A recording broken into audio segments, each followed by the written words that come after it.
Tonight's organic liver-friendly salad: arugula, pink grapefruit, and karu orange.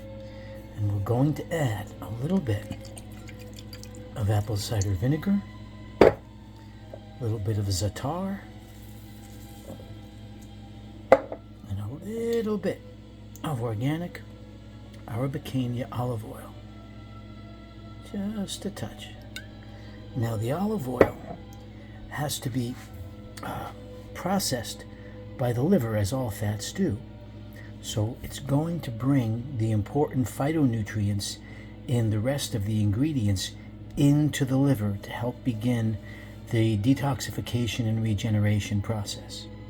The apple cider vinegar has malic acid and the natural sour quality. So from the perspective of Chinese medical theory, that is very important for liver health.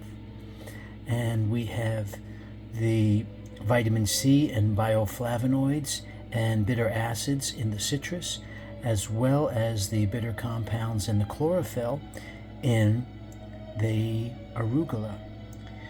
The volatile oils and fatty acids in the za'atar blend is also very beneficial for the liver and the bloodstream.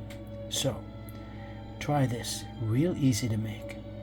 Enjoy in good health and enjoy with a happy liver. Take care for now.